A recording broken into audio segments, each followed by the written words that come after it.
on for another day in paradise. I have many horses to ride today, like many horses. I have to ride 4 client horses because my trainer is up at the NEC for the Dressage Championships, so she's going to be there through the weekend.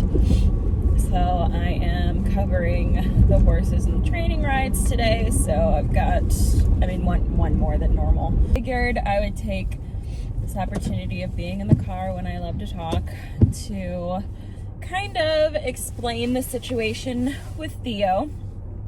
So I bought him back in January to be my high-level jumper, and there's nothing wrong with him. He's such a freaking great horse, and he can still do jumpers. I just don't know that the high-level jumpers is going to be best suited for him. In the low-level stuff, he's fine, but doing those turns and rollbacks at higher fences, he just seems to get a little bit flustered when he doesn't have enough time to think about the distance and the jumps higher.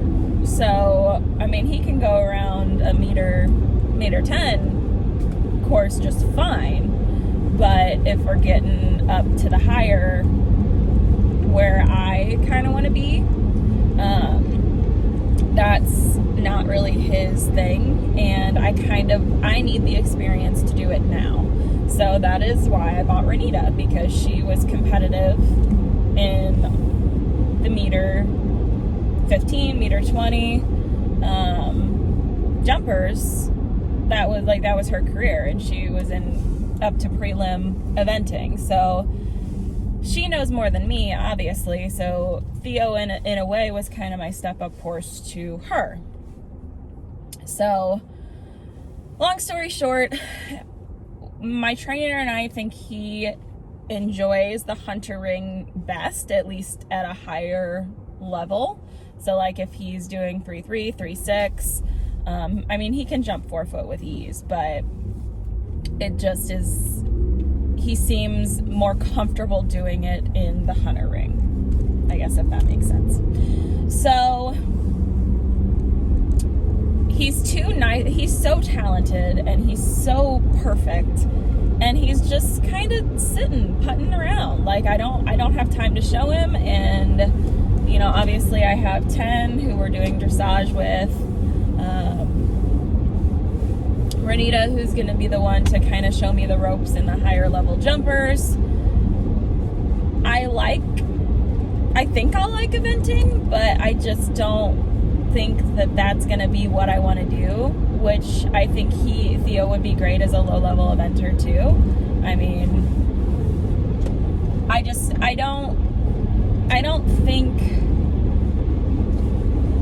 don't really know how to explain this. I could keep him forever and he would be an amazing horse, and he's great, he's perfect, in 10 years, if the situation might have been different if I have my own lesson program. But right now, he is a very expensive horse to just be sitting in a stall for me to go out and take a lesson on once or twice a week and then go flat around. So that's kind of where I'm at with it. Obviously, I had no intentions of selling him at all, ever. I plan to keep him forever. But if we're being realistic here, yes, I have 3 horses, and no, I didn't buy Ranita with plans to replace Theo with her. My plans had just been to lease him out. But the downside to that is, obviously, you never know what can happen. He's not in my hands, he's in the hands of somebody else. Even if it's a paid lease, something can happen. You just never know. So that was really, I was fighting with that idea, and I really only wanted an in-barn lease. I didn't really want to have him be off property. So I don't know, it just kind of got to the point where it was like I just wasn't really keen on leasing him, and obviously I didn't want to sell him. But at the end of the day, after talking with my trainer quite a bit about it, it just seems like that's the best scenario for him at the moment, because he wants to be somebody's like main horse. He wants to be he wants a person. And I mean, I had always had 10 before him, so I was never just his person. You know, I was 10's person. And now with the job that I have, I'm riding, you know, 4 other horses a day, and I just don't have time between giving lessons, working my full-time job, doing training rides, and then trying to show and focus on my horses.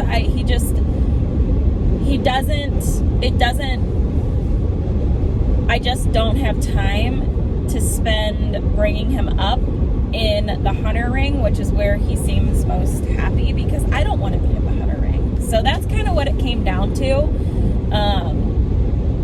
Through all of this, that's kind of where he showed us that he was the most happy. That's where he seemed like he shined the best. And, you know, it's all about listening to your horse. So that's kind of what led me to this decision. To sell him was just having him be able to follow what makes him the happiest, and just sitting in a stall, getting turned out during the day, being ridden a couple times a week is just not gonna fit the bill for him. And like, I had even been using him in lessons with some of my more advanced students. I mean, even some of my beginner students, I put on him and he's totally fine. But he just is happier doing the hunter thing. That's really what it is. So that is why he's for sale. He is up for sale. I don't think my trainer has like a proper ad on him, but she is handling all of the sale details, all of that. I'm not involved with it whatsoever. I don't want to be. So my trainer is very well known and has a great reputation. So the people that she knows, I don't think she even posted it in like the group pages or anything. I think she just literally posted it on her own personal Facebook, and she's got a couple people interested already. So we'll see how all that plays out. But that's the details on Theo and why I ended up selling him, or I'm going to sell him. I did not plan on getting Ranita. I did not plan on selling Theo. I mean, I did not plan on any of that. So it just, sometimes you get situations in life and you just kind of have to make the best decision based off the knowledge that you have. And that's kind of where I'm at. I never in a million years thought, when I bought Theo at the beginning of this year, that I would be an assistant trainer under a well-known dressage trainer doing this. Like, I never thought that would be a thing. I never thought I would ever even own a warm blood. Like, I like, all of this whole situation has happened so quickly and so fast, and I'm so grateful for the situation I'm in now, because I have gained so much experience and learned so much and grown and have gotten dramatically better as a horsewoman since I bought Theo, and a lot of that has to do with him too. I mean, he definitely helped build my confidence. He helped me build my equitation, and he's the one that kind of started Kandthebays. So I am eternally grateful for everything that he has given me. And I just, unfortunately, right now can't give him the time and attention that he deserves and that he wants. So that's kind of where we're at. And it's like really upsetting and sad to talk about, and it doesn't even feel real. Like, it doesn't even feel real that, like, that's what's happening. So, yeah. But that's all I'm going to say about that.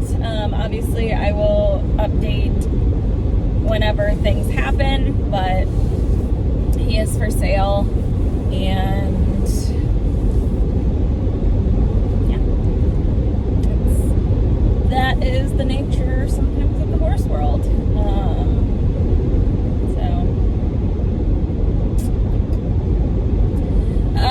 So yeah, I hope that kind of answers everybody's questions that they've been asking me on Instagram.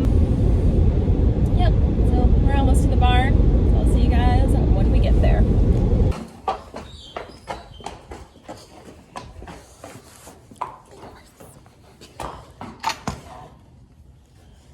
I'm gonna run the horses. I'm gonna ride around for a little bit so I don't die.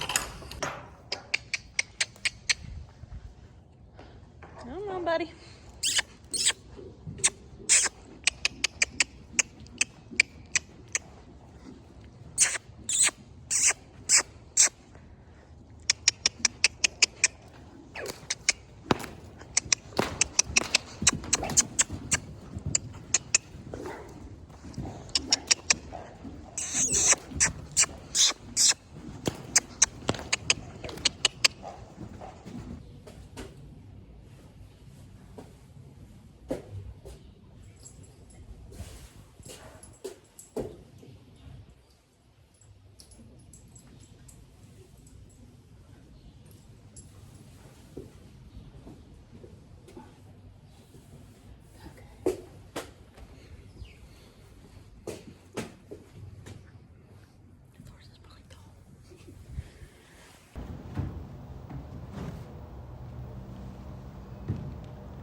So this is Henry.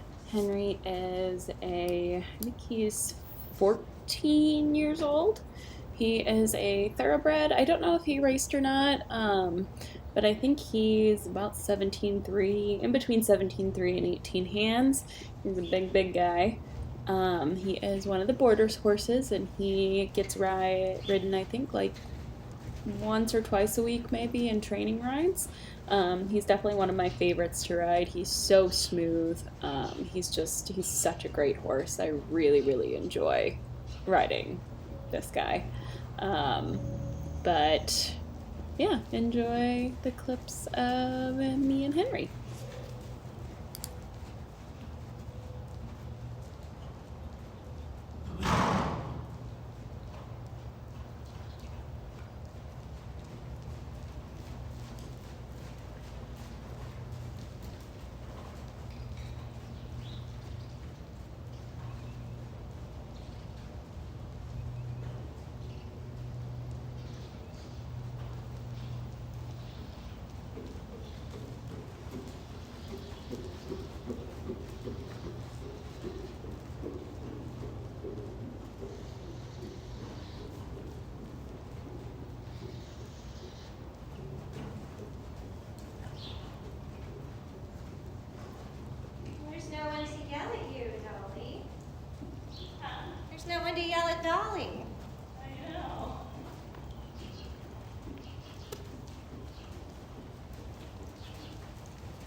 So this is Chewy.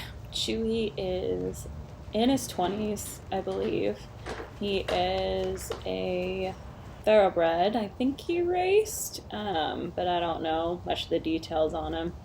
He is, I want to say like maybe 16 hands. He's pretty small.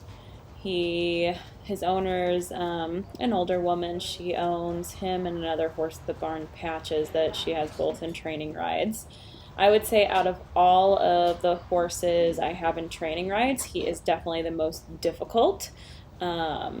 He he kind of goes in each training ride with the attitude of he doesn't know anything, he has no idea what he's doing, and everything is just like offensive and such a shock to him. He likes to be on the forehand, and he really likes to hang on your hands, especially in the canter. He will try to throw his head down and pull the rider down, so that's been a lot of what we've been working on. I have to really work on flexing and bending and changing directions with him. He starts out a little bit stiff, so I usually just try to do bending and get him going in circles and just try to get him a little bit more forward. But he has his good days and his bad days, but for an older guy, I guess you can't really ask too much. He moves pretty well for as old as he is.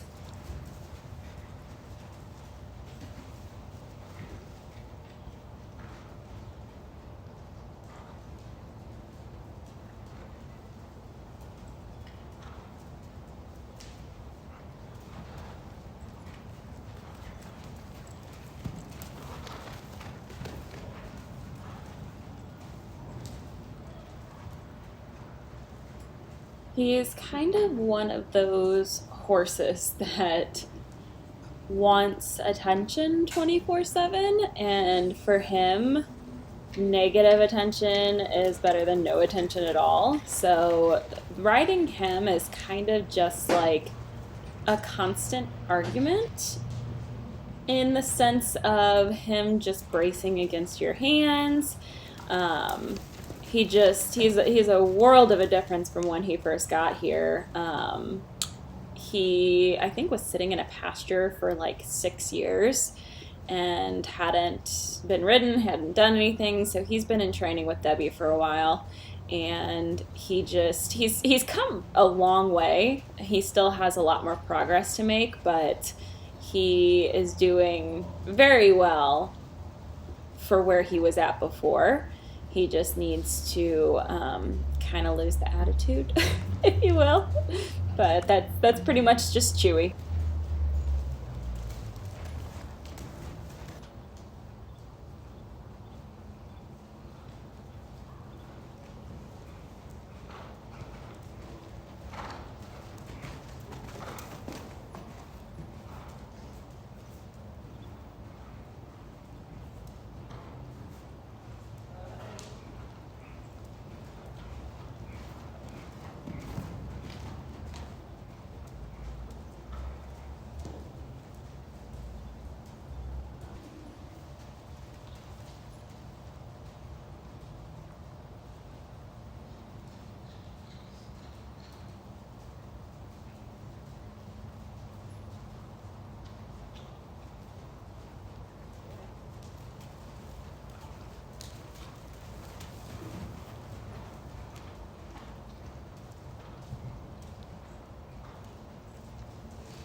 All right, now this is Frankie.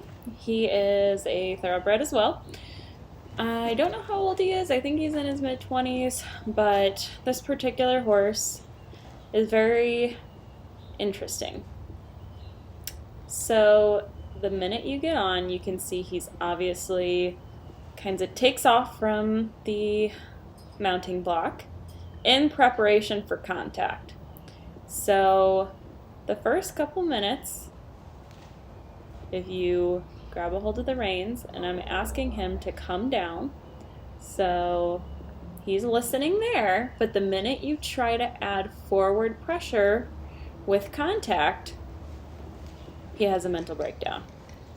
And this happens pretty much every single ride in the beginning.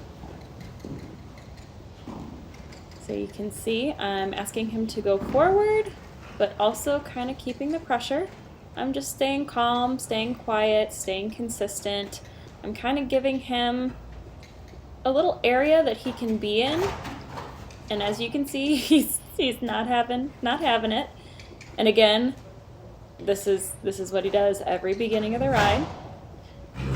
He does it with me, he does it with his trainer, or with my trainer, and the reason why this happens is because the owner gets on and is afraid to pick up contact because he does this, which makes sense, but it's made this problem quite a bit bigger, so it's kind of his way of trying to avoid working. But as you can see, I'm still just trying to be calm, just keep the contact, keep consistency, keep trying to push him forward, and then eventually he's like, oh, all right, fine. You're not going to let me not do this, okay. And then for the rest of the ride, he's fine. He's still a little nervous, but as you can see now, he's starting to relax. Eventually his walk will get a little bit less choppy, and he will stay on contact, and the rest of the rides on him are actually very enjoyable. So looks a lot more calm here, and before anybody tries to say maybe you should try this, maybe you should try that, what about this, what about that, thanks for the advice, but I don't need it. This is a horse that's in training with me and my trainer. I just do the training ride, so I listen to what she says. If I have any kind of opinion, I'll tell her, but thanks, but no thanks for the advice. This is strictly just for you guys to see what I do on a regular basis. So don't take offense to any of that, but no advice needed here.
So his weakness is the right lead canter.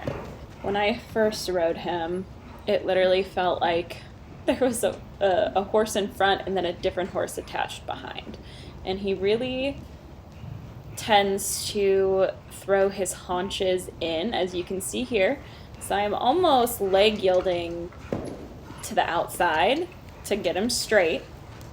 And he gets a little irritated by it, but once he settles down into it, it's actually a very nice canter. But he's a little happy because he's like, I'm just keeping the contact, asking him to go forward, and kind of leg yielding out to get his haunches out.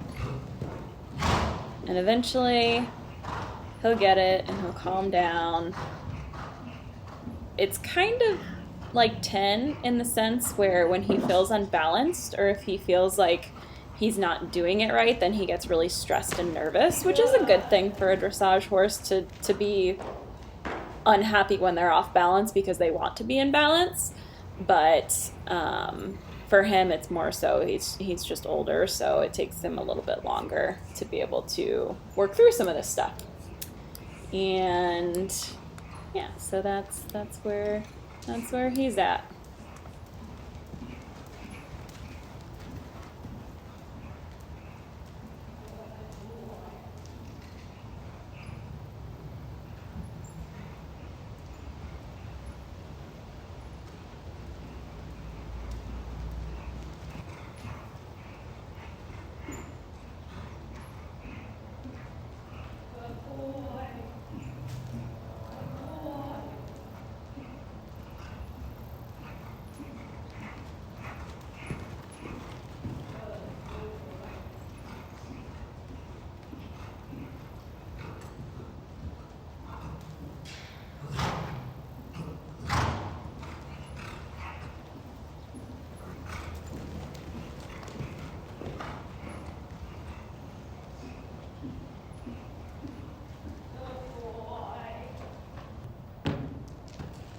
So this is Fabie.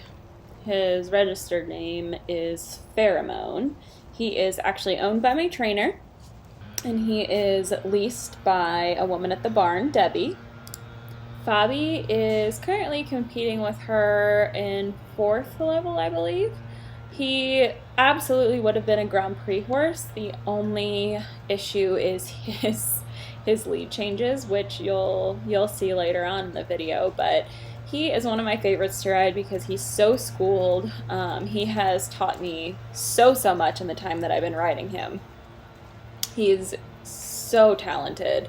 He's such a great, steady, just schoolmaster horse, and I really enjoy riding him. He is a warm blood. I'm not sure what type of warm blood, but he's awesome.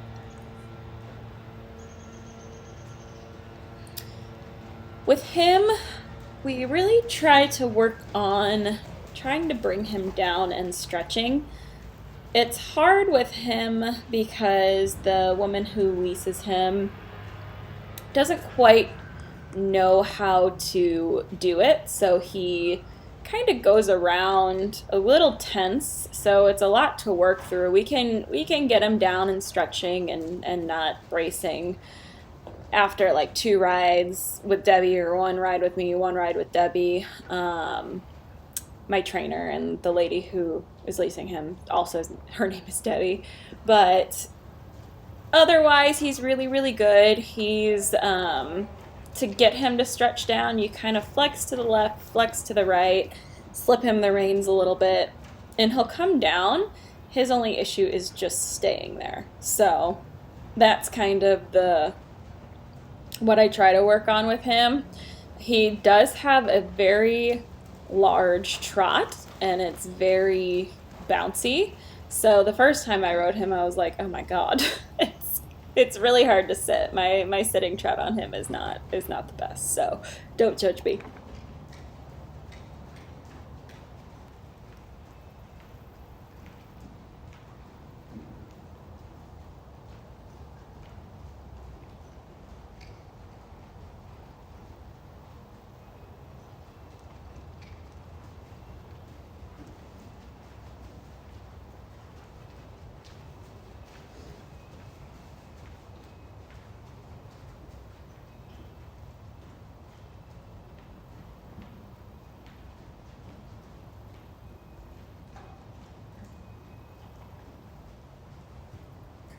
So usually when I ride him, after I get him stretching and get him loosened up, I kind of just start playing.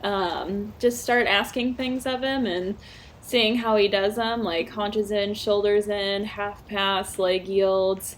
And he's been so fabulous at teaching me stuff that it's been really cool to learn. And I think he kind of enjoys strutting his stuff around. I would love to take him to a show and do a higher level test on him just to have him get me through it. But those lead changes, unfortunately, are the kicker with him.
So this is probably one of my most favorite things I've ever done. I've been watching my trainer a lot, and I was like, I think I could probably try a canter pirouette. So I did, and he did it like such a champ. I think it was pretty good too, until right there, because I obviously don't know how to get him out of it. But I was like, oh, that was pretty fun. He seemed to enjoy it.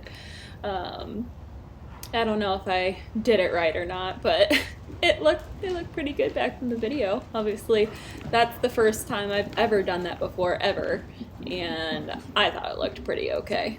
But I'm just playing here, so don't be too harsh on me.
So now we finally have one of mine. This is Ranita. So we're just doing a flat ride on her, and I wanted to work on some shoulder in, some haunches in, and really kind of work on the canter pace, trying to get her up a little bit and back on her hind end instead of trying to get fast and heavy. Because when she was getting fast and heavy, then I'd have to half halter and then she'd get upset. So if I can kind of block her more with my body from going faster, then that's kind of where we can kind of have less of those arguments where I have to check her and half halt and then she pops up. So I think this ride went really, really well for her. She is in heat at the moment, and she was during this ride, so she was a little bit sassy and a little bit just like blah, but otherwise she was really, really good. So enjoy my ride on Ranita.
So I'm asking her for a haunches in here, and the right, or sorry, I was asking her for a leg yield, and the right's a little bit harder for her. And when I put my leg on, you can see she pops up because she's so sensitive trying to go into the canter. So right now, as long as she doesn't come up into the canter, I'm gonna call that a win because she's allowing me to put my leg on. See right there, I put my leg on and she was like, oh, you want me to go forward? And I'm like, no, I just want you to move over.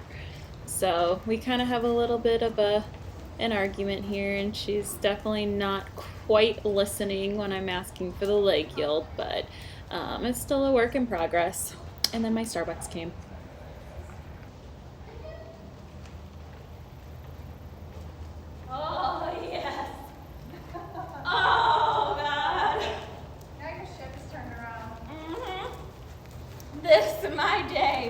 made?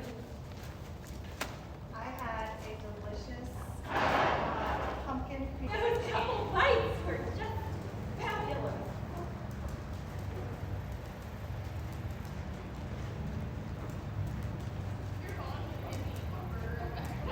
So I would really love to show Ranita in the higher level dressage classes, but as you can see while we're going around to the left, her tongue's just hanging out the side of her mouth. And while most judges would probably take off, I think most of them would take off a point or something like that each move for her tongue being out. And she doesn't do it all the time, every time, but she definitely does flop it right out there to the side. And according to Debbie, she used to do that the entire ride, but she's gotten a lot better. So I'm hoping that with some more continued work and as we kind of get a better bond together, then hopefully that kind of, I'm assuming it's more of just a tick that she has, like a stress tick. So, and yeah, so I'm hoping that'll go away. This one was only like $200, so I think she's You think she's in me? You're not gonna get anywhere with that, Ranita. I think that she basically just likes reading herself.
She's like, I'm showing up for that canceled man right there. In case she's interested.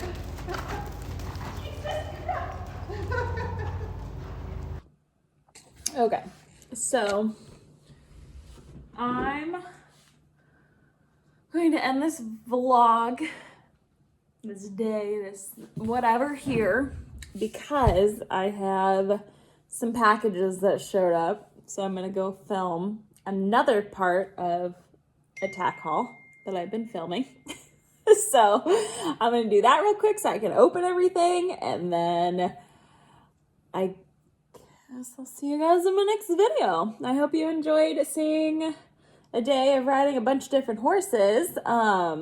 honestly, it's like a dream come true being able to ride all these horses. Some aren't as fun as others. I'm sure you can see who's more fun to ride and who isn't, but you know, that's why trainers are here, to work out all the kinks. So I hope you enjoyed seeing me ride some of the ponies, and just be sure to like and subscribe if you like this video. If you're not already, subscribe. I'm awkward. It's honestly just really weird talking to the camera. I'm not trying to be cute. I'm not trying to be weird and quirky, as somebody commented saying that it's not cute. This is my personality. Literally, the person that I am on camera is the person that I am in person.